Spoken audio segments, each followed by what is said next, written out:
Hi, this is Amber from the A team.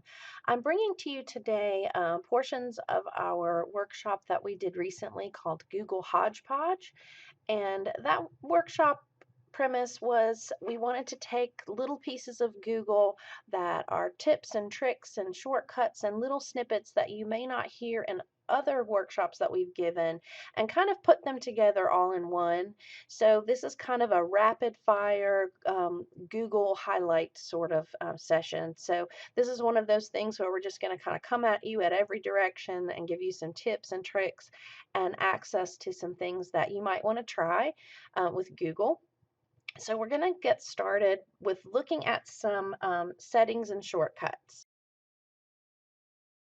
So that's the first little section that we're going to do here. And the first thing that we want to show you in terms of shortcuts is we know there's some of you who are really good keyboarders and you like to do keyboard shortcuts for some of your actions that you're doing on your computer. So on your Chromebook, or in Chrome, there are certain shortcuts. So we're going to start with Chrome shortcuts and then we'll look at Chromebook shortcuts. So if you go into Google and you search for their Chrome keyboard shortcuts in the Chrome help section, you're going to come across this page. And this page is divided into operating systems. So you'll see that there are Windows and Linux shortcuts as well as Mac shortcuts. And depending on the shortcut that you're looking for, you simply open the caret here and it will show you the different shortcuts that are available for that certain thing. For example, tab and window shortcuts. Now, we will tell you that one of the most ones that we use the most that has really saved me a lot is occasionally I will accidentally close a tab. So let's say that I was on this wonderful website, and I'm just going to put in google.com so that you can see how this works. So I'm on google.com and I accidentally closed that tab. Well, if you look here, this tells me if to reopen the last tab I just closed, I can use Control, Shift, and T. And what you will see is that tab will open back up. So no matter where I was, so if I was on the A-Team Google Apps Support site and I accidentally closed it, I can Control Shift T and bring it right back up. That's one that we have learned that we have used quite frequently. So that's a really helpful one to use. But there are other ones. If you want to open a new tab, depending on if you want to open a tab in a new window. There are lots of different ones here. So what we would recommend is if you are a keyboarder and you love those keyboard shortcuts, this is a great place to find ones that are specific to the Chrome browser. So the other keyboard shortcut list that we want to show you is specific to a Chromebook. So if you have your teacher Chromebook or if your students have access to Chromebooks, you may want to teach them a couple of these Chromebook keyboard shortcuts that are really super helpful. These are in sections. We've got our tab and Windows section, page shortcuts here, and down on the bottom you have some browsing settings. And there's also some text editing. So there are lots of different shortcuts that you can use on your Chromebook. So what you may want to do is take some time, look through these, and if there are keyboard actions that you use a lot, you may want to see if there's a shorter way to do it to kind of make your time more efficient and effective when you're using that device. So take a look at those shortcuts if you're a keyboard shortcut person. Okay, so now we're going to shift gears again and we're going to talk about if there is an occasion when you have to log in on a computer into two different Google accounts. For example, if I am at my teacher workstation and a student comes up to me and says, I really need help with this and I don't understand how to do it, and I wanted to be able to show them in their account how to do it. One of the things that we can't do really effectively is if I were to open up a tab and try to log in as the other person, that's going to log me out. And there are times when you want to stay logged in. So maybe I want to make it so that I can log into two accounts at the same time. To do that, you're going to use something called the incognito window. So if you go over to your hamburger icon And there is a keyboard shortcut for this. You'll see it's Control-Shift-N, but you can get a new what's called incognito window. And I want to show you this so that you can see the difference. So here's an incognito window. You will be welcomed with this black screen that's basically saying, okay, you've gone incognito. So just so you know, it's not your normal Google page. It kind of warns you that you're doing this. You'll also see in the top left corner the little incognito man. So you know this is your incognito window. So I can go to Google here and notice I have a sign in button. If I show you in this tab behind me, I'm logged in as me here, but in this incognito window, I have the ability to log in as someone else without disrupting what I'm doing in the window behind me. So let's say if my student Jane Doe needed some help,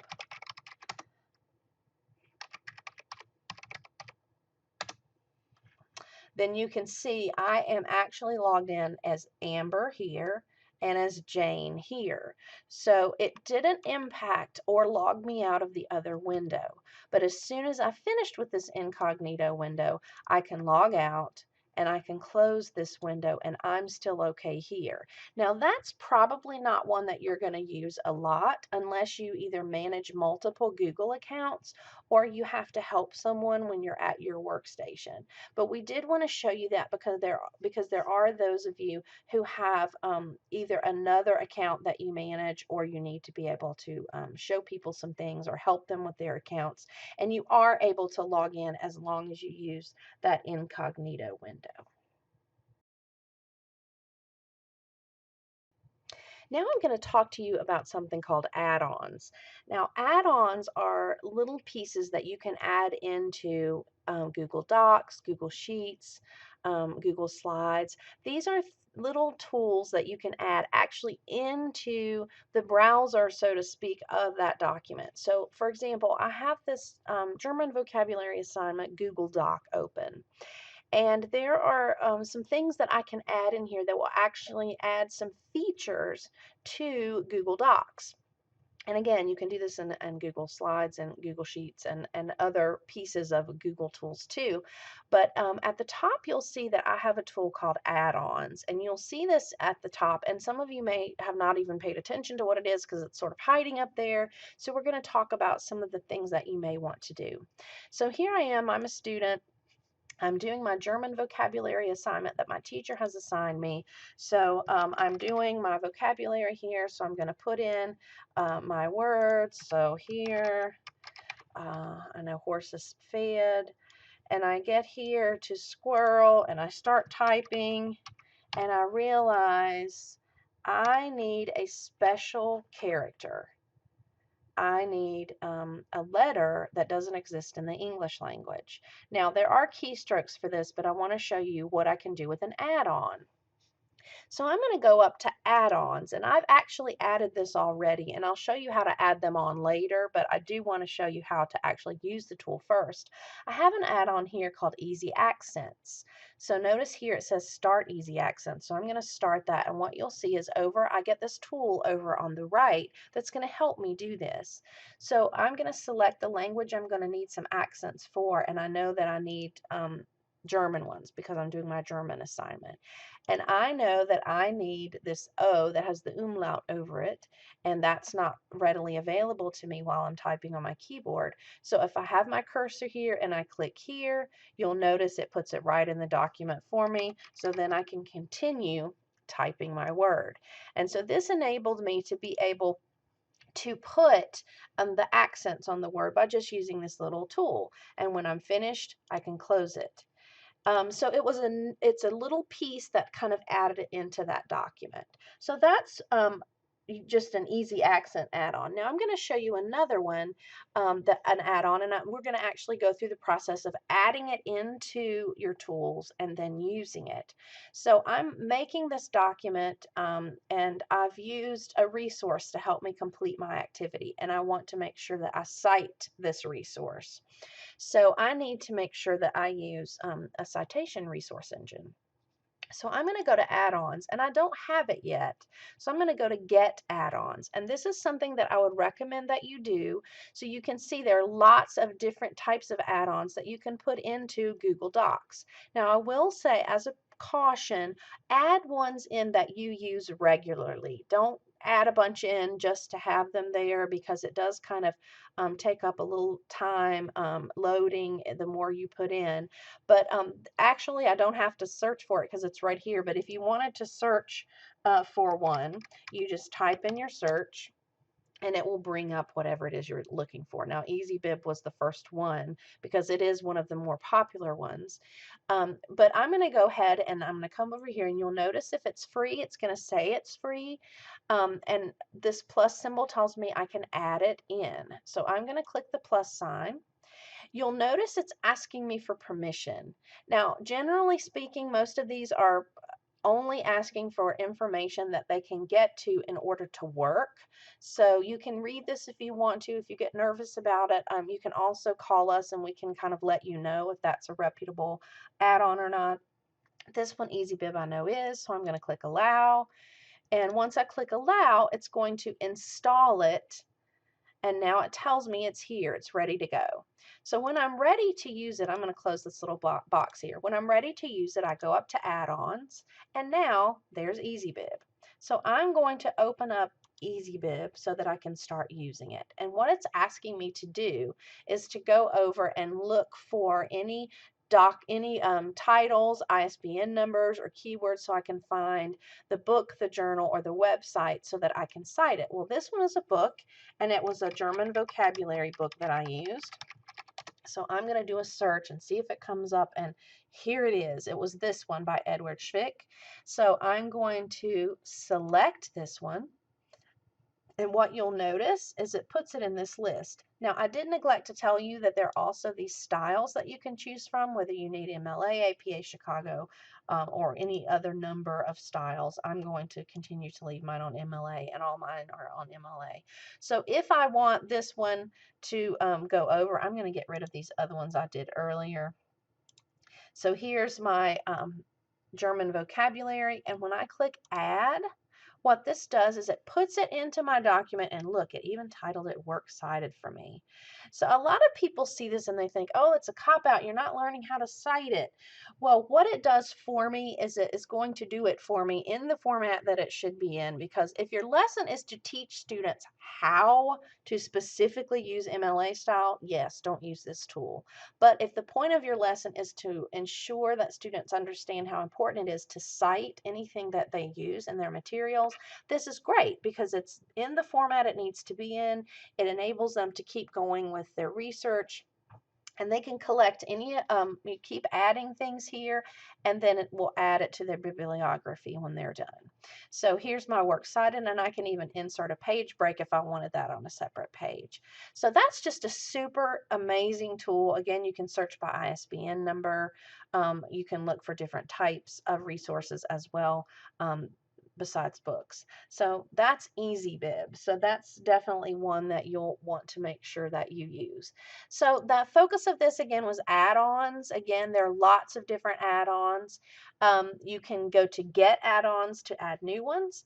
And if you wanted to get rid of one that you have on, there's manage add-ons, and it will show you all the add-ons you currently have in that application, whether it's Google Docs, Google Sheets, Google Slides, whatever. And if you wanted to get rid of one, you can click on manage and you can remove it if you want. But this is also where you can access help if you need to know how to use it. So add-ons, fantastic things.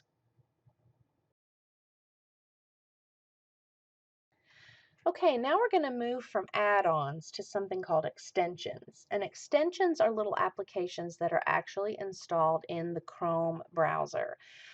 Extensions are going to appear in the top right-hand corner, and you can see I have several little extensions installed into my Chrome browser. Extensions can work on your Chromebook. They can also work in your Chrome browser, although some work differently depending on what device you're on.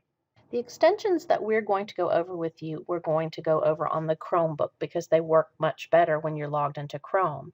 So let's say you're on a site that you want to show your students and you use Google Classroom. You can click on the Google Classroom icon, choose your class, and there's several things that you can decide to do from this point.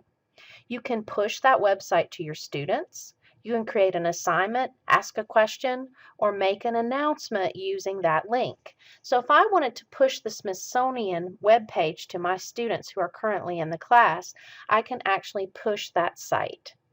Later on, if you want to see the sites you've pushed to your students, they'll be listed in the Push To section. This is a great way to get your students all on the same page at the same time if you're a Google Classroom user. So the first extension that I'm going to show you how to use is Snagit. And Snagit is a great way to capture images that you want to use somewhere else, perhaps in a document. For example, if I were showing students how to navigate the Smithsonian website, I may want to take some pictures of what they need to click on. So I'm going to click on the top right hand corner, the Snagit icon. And as soon as I click on that, you'll notice that to the right, I get my Snagit menu. And in a Chromebook, I'm logged into Chrome already. So I'm logged into the Chrome browser. And so the great thing about what I'm going to do is it's actually going to sync with my Google Drive so that the images that I capture using this tool will actually be saved in Google Drive. So the first thing I'm going to do is I'm going to show you how to do a region snag. So if I click on region, you'll notice that I'll get a crosshair that tells me that I get to drag and select a certain region. So maybe I'm going to teach the students that they need to go to exhibitions. So I'm going to take a little screenshot of this. As soon as I release the click, I get the option to take a picture. So I'm going to take this picture. So now that I've taken a picture, it gives me the option to click and name my image. So I'm going to call this Smithsonian Exhibitions so that I'll know that I'm going to show them how to click on that. It's a little difficult to see, but there are tools to the right so that I could actually use the drawing tool, which you'll notice it says rectangle, and I can come over and draw shapes around things so that I can highlight something in my image. Now, one of the things that's difficult to see, except right when you first start taking that picture, is that it actually says along the bottom of the screen in this area, it will say syncing. So once I make some changes to my picture, it's going to actually sync this picture to my Google Drive, and I'll show you how to get there in just a moment. I do want to show you, however, that you do have the option to grab the link or download the image. So now you'll see I have a folder inside my drive called TechSmith. This is created when you use the Snagit extension. So I'm going to go inside the TechSmiths folder, and you'll see the image I created, Smithsonian Exhibitions, PNG. And so that is that picture that I created with the Snagit extension. So a couple of other things about that extension, I'm going to go ahead and click on it again to open it so that you can see what some of the other options are. You can select a region, you can select the whole screen, you can even select a scrolling window, which means if your window doesn't fit everything into the screen, then it will actually scroll down and get everything on that page. You can also do some basic screencasting and capturing of your voice as well. And again, this is all using the Snagit extension. It's only going to work in its fullest capacity when you use it on a Chromebook because you have to be logged into Chrome to use it. But Snagit is one of those really great tools. We're going to take a few minutes and look at a few of the apps that you can actually use with the Chrome browser. To get to your apps, there is an icon right under the URL to the left that says apps, and it will show you any apps that you have access to in your app browser. So what most of you are going to see your NC Test app, the traditional apps that you have access to, and then after NC Test, you'll see ones that you've added. We're going to look at one that I've added called Video Notes. Now, I'm going to show you how to add an app in just a moment, but I want to show you this app first to get you excited about what apps can do. This is an app that we discovered that I absolutely love. I think it's fantastic for teachers to use. It's wonderful for students if they're having to watch videos. So before I use this app, I'm going to go to another tab here, and I'm going to go to YouTube because I know there's a video that I want my students to be able to watch. And I know that it's this Kid President video that I want to use with my students. So here's this video that we're going to use in class that I want my students to be able to watch. This could also be perhaps a flipped video scenario where maybe you've recorded yourself or you've provided a lesson to students that you want them to watch before class. Lots of different uses for this, but let's say I want this video. So I'm going to copy this URL and I'm going to go back to my apps tab. So again, I'm kind of getting this ready. So I'm going to click on the Video Notes app. It's going to open the app, which actually it opens in the browser. And once it loads, I'm going to be able to create a place where I can watch the video and take notes. This is a phenomenal tool. So I'm going to paste in the URL and I'm going to click load. And what that's going to do is it's going to actually bring this video that I want to watch straight into this window. So I know this is this Kid President video. This is the pep talk video. So I'm actually going to go ahead and title my notes here. So I'm going to call this pep talk video. So I'll remember what these notes are for. And what I want you to see is that I have this toggle switch on because I want it to sync my notes, and you'll see why that's important in a moment. So at this point, I can start watching the video, and I'll click play, I'll watch the video, and I'll watch it through, and then he says something very important that I want to take a note on. So I can say, attitudes are very important for success. And there's my note there, and I can hit enter. What I want you to note is that it actually put in the exact time that I paused this video to take this note. So what you're teaching students is as soon as they hear something important, press pause, enter your note, and the note will actually be taken at the exact point in the video. Now, this is just a 3-minute video, but I want you to imagine if this were a 10 or 15, 30, 45-minute video you're having your students watch, then they're going to need to know exactly when in the video this happened. Well, this tool does it for them. So let's say I watch the video a little more, I go to a different place in the video, and then he starts talking about a Robert Frost poem. So I need to remember that I need to take a note about looking up Robert Frost. That's the poet he uses. So notice again, I've got 45, here we are at 45 seconds is when I hit pause. So then I can keep going, take more notes.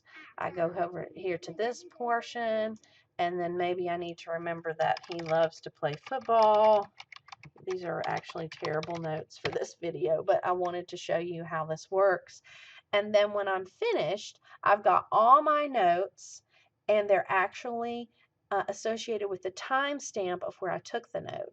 And if I want you to watch what happens if I click back up here. Notice how it rewound the video exactly to that point. Robert Frost goes here. He loves to play football, goes here. So now my notes are exactly associated with those timestamps. Now, a couple things that I can do. I do have a save button, but what you'll notice is that as soon as I make changes, it's constantly saving, and it says video and notes are saved in Google Drive. Well, that's interesting. How does that work? So what I want to show you is I'm going to go back into my drive. And what's happened in my drive is there has been a folder created called Video Notes. If I open this folder, it actually shows Pep Talk Video. Now, I want you to notice the icon. This icon is the icon that you saw when I opened the Video Notes app. So this can only be opened with Video Notes. The important part about this is this. I'm going to close Video Notes. I'm even going to close this video. And if I want to open this back up, I'm going to double click and I'm going to get this thing that looks like, oh no, too bad, sorry you can't do it. But if you notice down here, it says try one of these apps. Well, here's Video Notes. So I can click here. Video Notes will load. It's opening my Pep Talk video and it brings up the notes that I just took. So this is a fantastic way for you as a professional or for your students to be able to take notes on a video and have them associated with the video. You don't have to have two windows open that you take notes in. The notes are actually saved right along with the video. Fantastic tool. So again, this was an app that I installed. And when I click on apps, it just shows up. So you're asking, well, how do I get it to show up for me?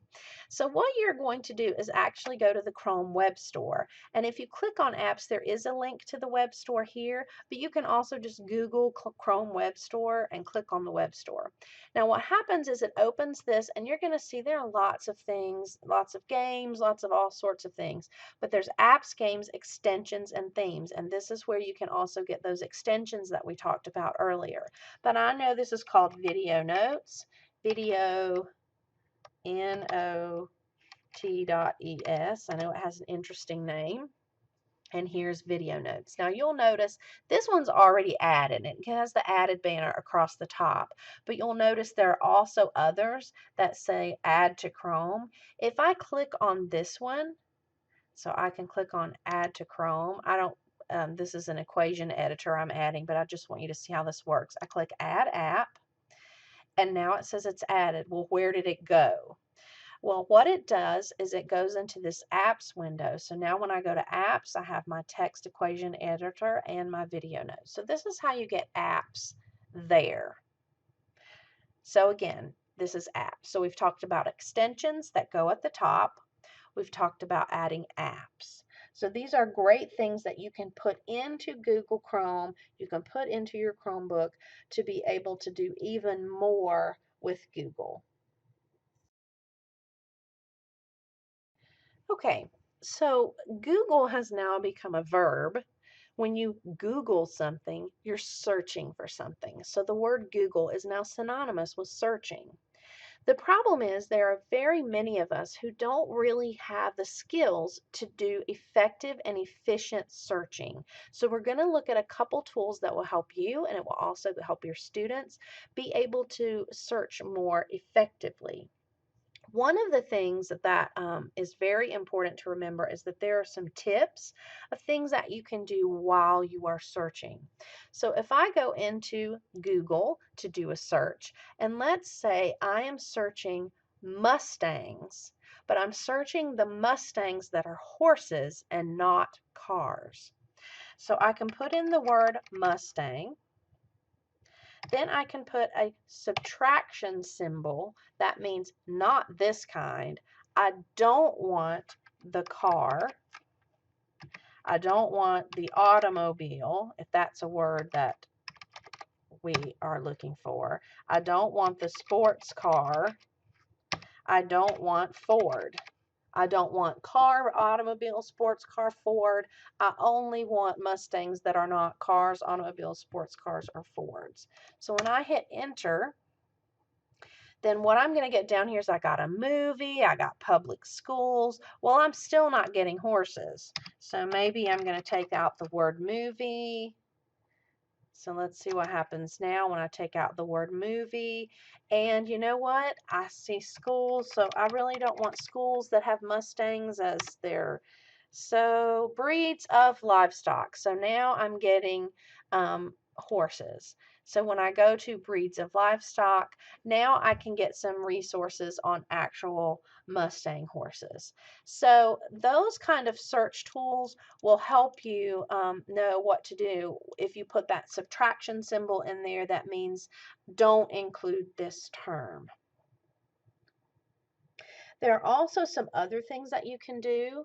For example, let's say I know that Angie McClung works for Henderson County Public Schools, and I only want to search for Angie McClung on Henderson County Public Schools. So I can actually put in something called a site term. So I'm going to put in site, and I'm going to tell Google which site to look in, and that's Henderson K-12, oh no, Henderson, sorry, County Public Schools, nc.org, and I want you to look for Angie McClung.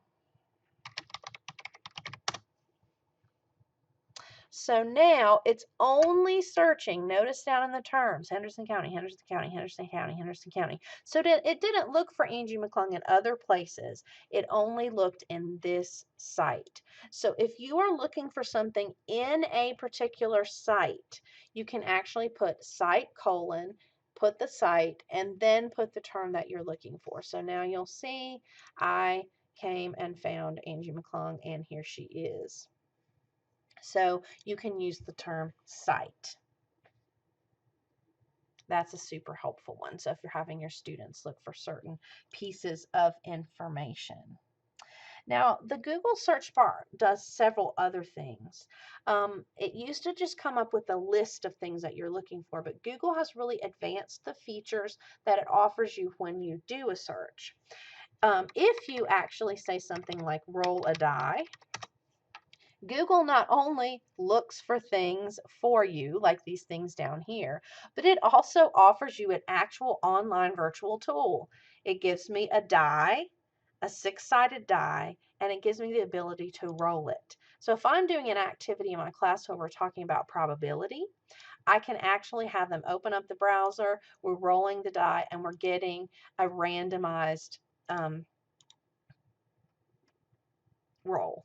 So here's roll a die. So that's one of the things you can look for. But you can also do flip a coin. Maybe you're playing a game where you need to flip a coin. Gives you this nice little coin here. You can flip it and you're going to get heads and tails. It's going to flip the coin and land, and you'll be able to do some coin flipping. So that's another fun one. Another one that we use a lot, especially when we're doing workshops, is a timer. So let's say I needed a 5-minute timer. So I can actually look for a 5-minute timer, and it's going to pull up a timer for me. Notice it went ahead and start. Well, I can reset and start when I want to, and it actually has a sound so that at the end of that timer, it's going to actually give you a sound. So you can actually do a timer, but it also gives you the stopwatch so that you can use a stopwatch as well. So that's just a tool that comes up. I didn't really have to find one. Google found it for me, and it's sort of built in. Now, let's go back to our searching. Let's get back to our Google searching here. So let's say that I wanted to find the definition of a word. I could go to Webster's Dictionary or some other dictionary tools, but Google has also built in a dictionary into their search engine. If you use the word define, and you put the word that you're looking for example, I want to define horticulture. I actually get a definition box. It looks sort of like a card at the top. It gives me a pronunciation. Sometimes there'll actually be a button here that you can click and hear the word being spoken, and then it's going to give me some information. There's usually an arrow here where you can get more information about that word as well, as far as the origin or over time, how often has it been used. So define : is going to give you something else that you can look for. Now, you can also search for specific types of files. Let's say that I am looking for a PDF document on the topic of dogs. So I can actually put in file type, PDF, and what am I looking for? Dogs. So when I do file type PDF, notice at the very beginning it says PDF on every one of them. And all of these are PDF documents about dogs. So you can actually look for specific file types. This could be file type docx, um, any sort of file type XLSX. You can put in your search term and it will find that type of document for you. Okay, math folks, I can actually type in a math problem into the Google browser. I'm sure you've seen this before, but what you may not have seen is that Google will also, if there is a graph associated with it or some sort of diagram, will show you this. So let's enter this. Look, I can actually see the graph. So if you're talking about sine, cosine, whatever it is that you're looking for, here is actually a graph. So depending on what you type in, you might get the answer, but you might also get this amazing tool that's going to show you exactly the graph for that particular math problem. So really cool to search for math in Google as well. Okay, so we're going to go back to Google and we're going to talk about images.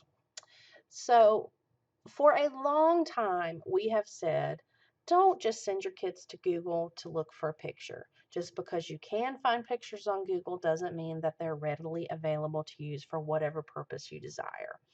But we are going to show you a way that you can better ensure that you are using copyright-friendly images.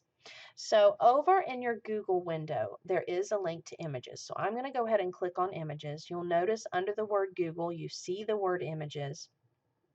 So one of the things that you can do is I'm going to go ahead and search for dogs. I know I keep using this, but I'm going to use dog. It brings up this search and I see all these cute little dogs, and that is not the end of my search because I need to click on search tools. When you click on search tools, you get this sub menu down here that has a very important tool, and that's usage rights. If you click on usage rights, you can actually filter for a particular type of right associated with that image. So I want to be able to reuse this and maybe change it a little. Maybe I want to crop it a certain way. Maybe I want to change the filter color on it. So I'm going to look for pictures that are labeled as being able to be modified and reused.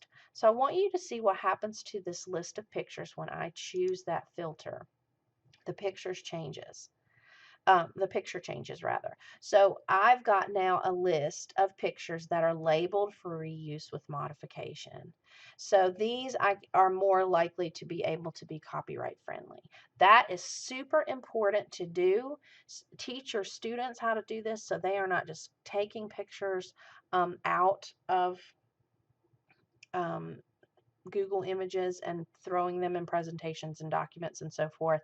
Have them make sure they use search tools and choose labeled for use with modification, which is the strictest of these options here. Now, something else that you can do is people didn't realize you can also search by size. So if you needed a super high quality, you might want to choose, a certain megapixel or certain pixel size. If you just want an icon, a really tiny one, or if you need an exact size, you can also search for that. You can also choose for specific colors, which is important if you're looking for something that's transparent on the back. So that's another tool that you can use as well. You can also search for whether you want clip art, do you want photographs, do you want it to be animated, like an animated GIF? And you can also search for images that have been uploaded at certain ranges of time. So cool tools to use for images. So there's also something else we can do. I'm going to go back to our Google search window, and you may see here that I've got a camera. Well, the camera icon means that I can actually put an image into Google and look for it. So I have this image. I'm going to close this window just a little bit and drag this over here. So I have this image here that I want to search and see where I can find it on Google. I can actually drag this image, and you'll notice my window changes and it says search by image. So I can actually look for this picture. I need something like this. So I can drop the image, Google starts searching. It shows me, well, here's what image you have that you uploaded. Here's some similar images, and here's where it most likely came from. So maybe somewhere on this page was this symbol. So you can actually do a search for what is this picture. It tells me, oh, that's a power symbol, and here's some information about it.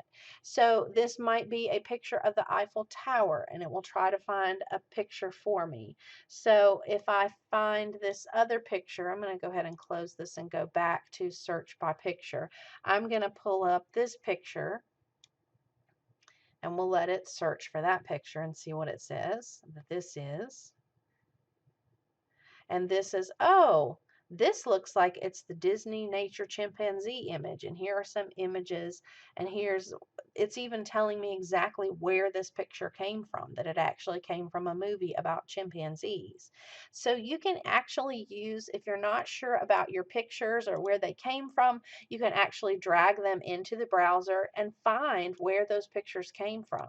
So that's also useful if someone's using an image in a presentation and you kind of want to see where it came from. So that's a really cool tool to search for images. Now we looked and we saw the little camera icon, but there is also a microphone icon that allows you to search by your voice. So I can, if I have a microphone, I can actually click search by voice. I have to say, yes, allow this browser to use my microphone. Search for dogs. So now I get some results on dogs. Now this can be helpful for students who need to be able to search with voice instead of typing. This can also be great just in general if you are in a hurry. A lot of times people have these browsers on their phones, and that way they're able to talk instead of type. So this is just a really cool tool. Search for Henderson County Public Schools. Search short. So it not only showed me where I could find the different schools in Henderson County Public Schools, but it brought me up to the website as well. So again, that's searching by voice. The last thing I'm going to mention about Google search is in the very bottom of the Google search window, you will see a settings button. If you click on settings, there's search help. That takes you to a page that actually will help you know how to search better on Google, how to refine your results, what kinds of results you can do, how you can search by images, and different settings. There's also some videos that will help you with search basics. So this is a great place to start if you really want to get better at using Google for search. We're going to take a few moments and look at some of the hidden gems that there are around Google. So one of the things that I have pulled up here is our German vocabulary assignment that we were working on earlier. And there are some things built into Google Docs that are just simply amazing. And we want to look at something called the research tool. So let's say I'm doing this paper on animals, and I want to do some research. At the top of your window, there is something called Tools, and there is a section called Research. So I'm going to click on Research. Now, what this pulls up is our Google Research tool, where you can see right away I can Google for everything, or I can Google for images. I can Google for scholarly articles, for quotes, for dictionaries so that I can define some words, or I can find some tables of data. But let's say here I'm doing this document and I want to do some research, and my first topic in my German vocabulary assignment's dogs. So I'm going to, again, look for dogs. So I'm going to Google everything and choose dogs. Now what you'll see it pulls up for me is it pulls up this content. It's almost like I've done a Google search right in my browser window here. So I can find my research terms. I can read some information while I'm here. So I can actually start doing my research as I go. Well, let's say I went here and I went to the akc.org site.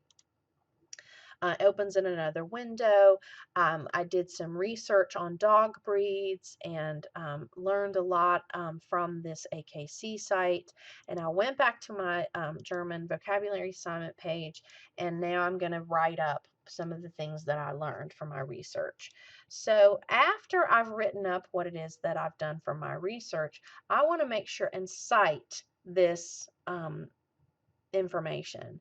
So you'll notice I can do one of two things here. I can insert a link to this site.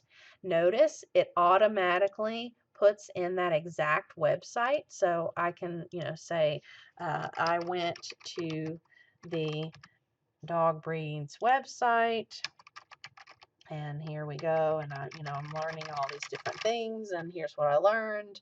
The other thing that I can do is there is a citation.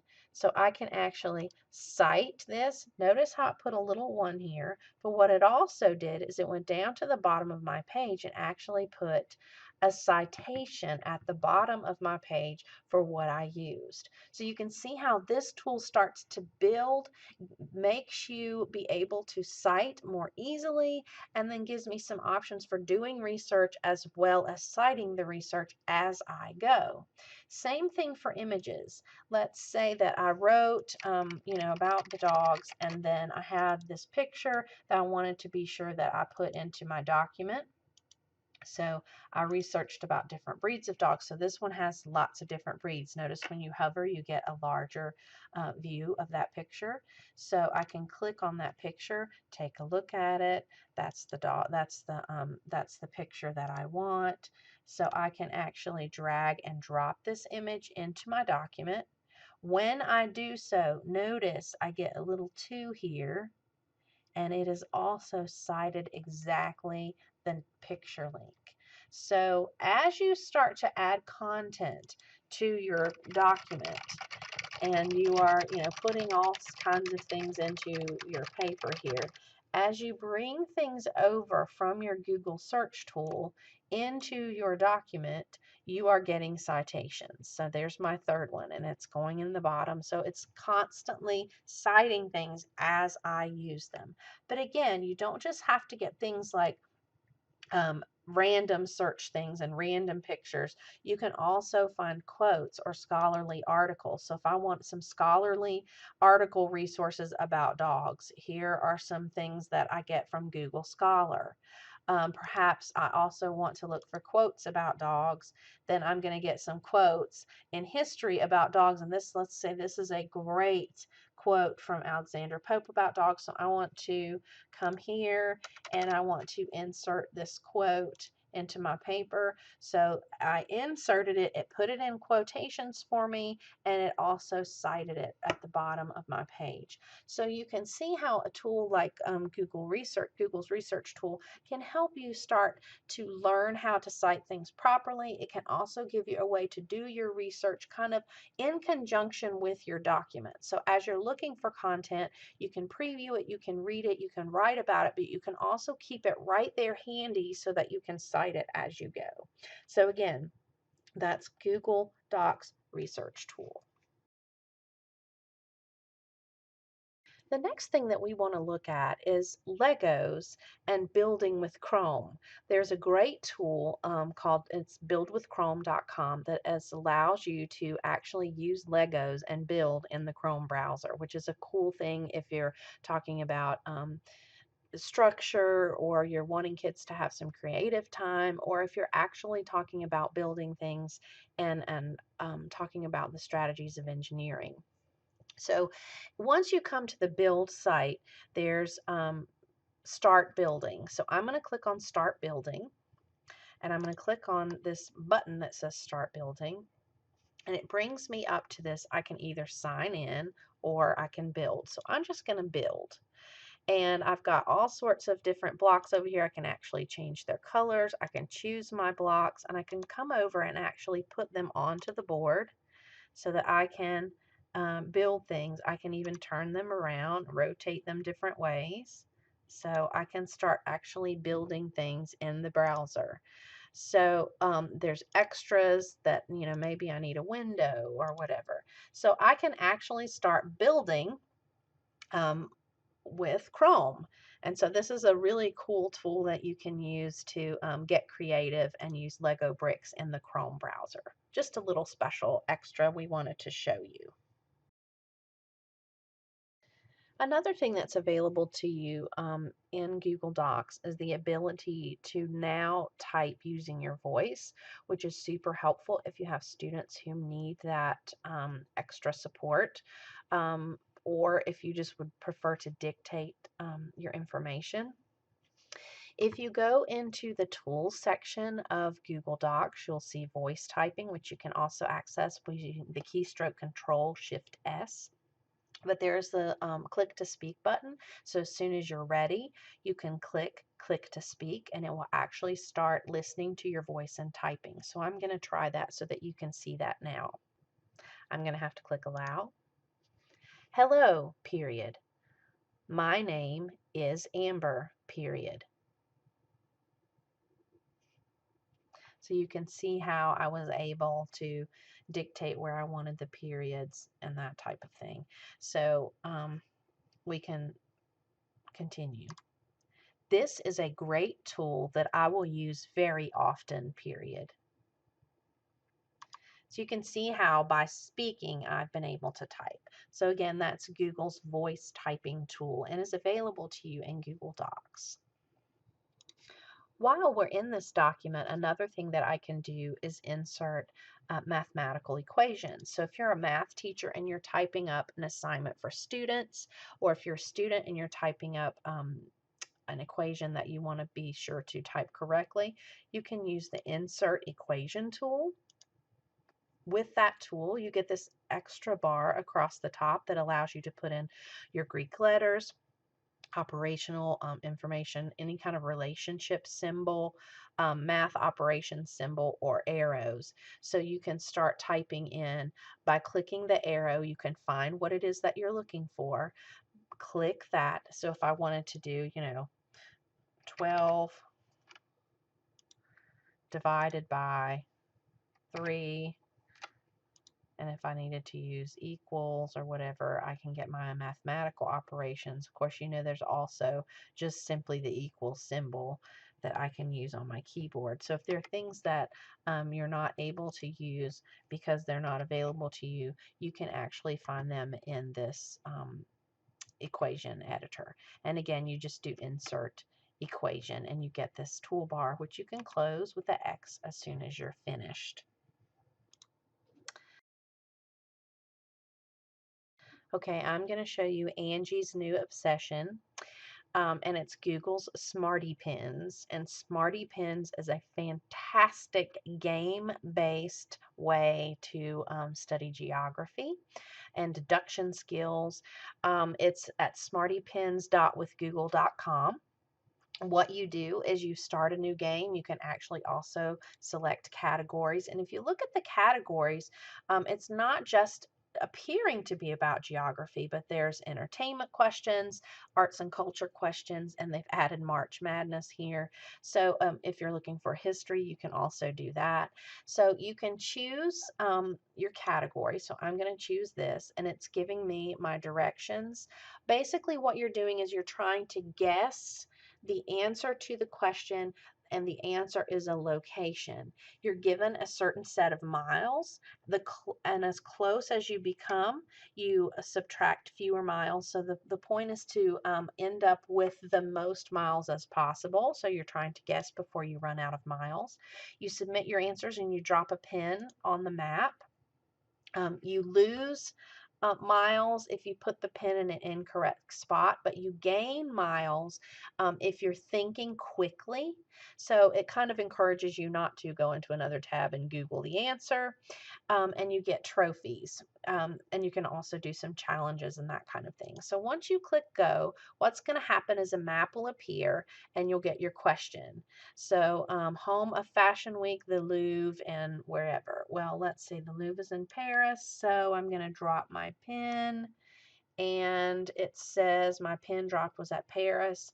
Submit answer, and it says you nailed it. You got the perfect answer. So I got a bonus of 2 miles, and so I have 1,002 miles remaining. So when I'm ready, I can click on next question, question 2, also known as the friendly confines. So I can keep going and dragging my pin. I'm just going to just drag it somewhere so that we can see. I dropped my pin at Riverton, Wyoming, and look, I am really far off. I'm 1,051 miles off, and basically I ran out of miles. So you can see how this game would be. I would not want to share this score. And this, my poor little man, Smarty Pin, is crying. But this is a really fun game. It can actually become quite addictive in terms of trying to get as close as you possibly can to the answer. So this is just a really fun one that is done in conjunction with Google Maps. Again, smartypins.withgoogle.com. The last tool that we're going to show you is actually one that I use quite frequently. I use it in the browser. I also use it on my phone. It's not one of the tools that you see right away when you're looking at your Google Apps and your Rubik's Cube.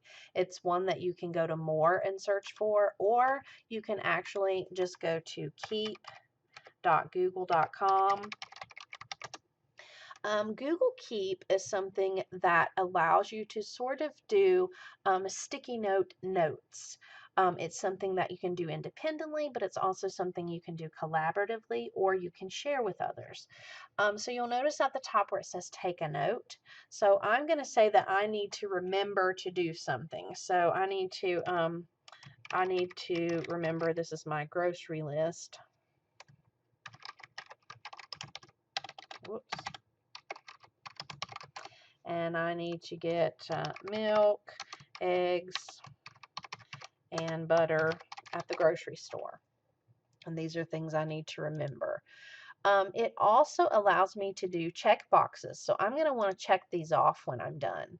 So now it says, oh, you're making a list. And I can actually get the ability to drag them around now too. If I wanted to change them in order, well, I know that if I wanted to get lemons at the store, lemons are the first thing that I see and milk is the last thing I see, so that you can actually drag them around. So after I've done my list, I can also choose to have a reminder sent to me. So maybe I can pick a time today, tomorrow, or next week to be reminded. I can actually pick a date and a time, or a place to be reminded. And that really only works if you're using it with your phone and you have location services turned on.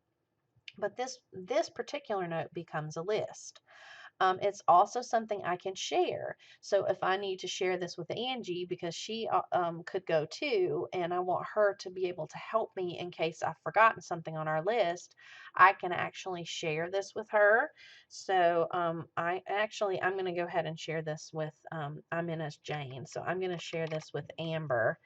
And I'm going to let her be able to help me with this list so that she can go in and help me as well. So since I'm logged in as Amber in the other browser, I'm going to actually see if she's going to add anything to the list, and she can see that this grocery list was just added. So she can add anything that she wants to the list as well. So as she adds things, I can actually see her adding them. So you can see I'm not typing those. Amber is typing those, but she's able to add things to the list. So I see them as she's typing, and I also see that her picture is down here, so I know that she is helping with that. So as you start to share with others, this becomes a collaborative note, and that's just a way to use it as a list. You can also choose the color of your note. So if you're a color coordinator and you do certain things in certain colors, you can do that as well. You can also add pictures if you like. But you'll notice under More, I have the ability to delete. I have the ability to put a label on or make a copy. I can also hide the check boxes. And we're going to talk about copy to Google Doc in another type of note later. But when I'm finished, I click Done. And you notice these become like little draggable notes that I can move around and put in different places. You can also decide how you want your list to be seen. You can look in list view, or you can look at them in sort of boxes that are shaped they'll sort themselves and arrange themselves by shape. So that was a checkbox list, but you can also click and make a note. Maybe I'm getting ready to write a paper and I just had this great idea. So I'm going to put, I'm getting ready to write a paper about Emily Dickinson, and I want to make sure that I take my notes here. So these are my notes that I'm making sure that I remember to write about Emily Dickinson. And I can click done. I can come back to it at any time. When I have another note, I can add it.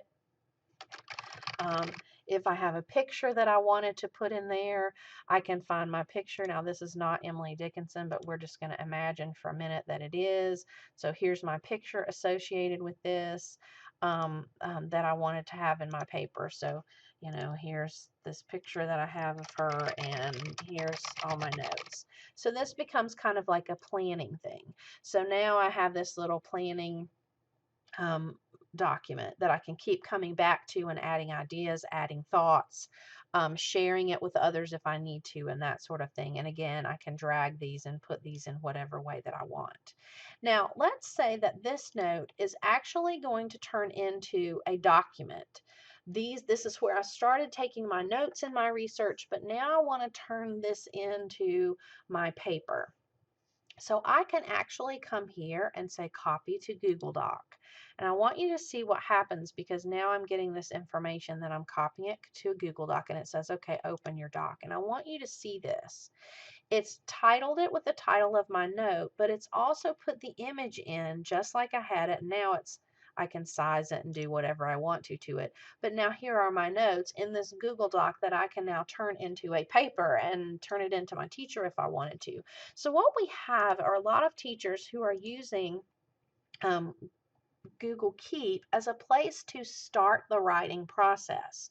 We also have it, we've seen it used by some teachers as a place to do vocabulary lists for the week. And so as they're learning new words, they can type in their words and come back and add definitions and use it sort of as a growing place to put vocabulary.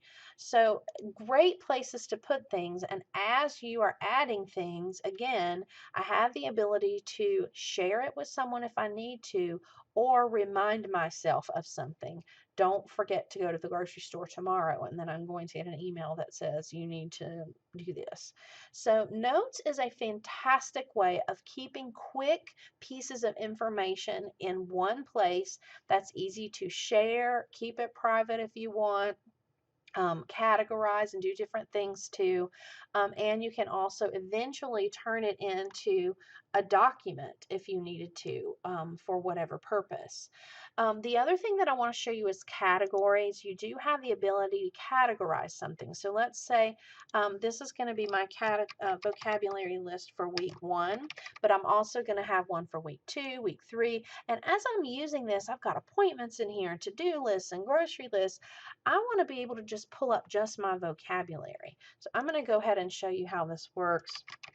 And I'm going to say this is my vocabulary list week 2 so that you can see how this works. And here's word 1, word 2, and this one's done. So it's easy here to see these together, but if they're in different places and we're getting more and more information, I'm going to have lots of these sticky notes and it's going to seem slightly overwhelming.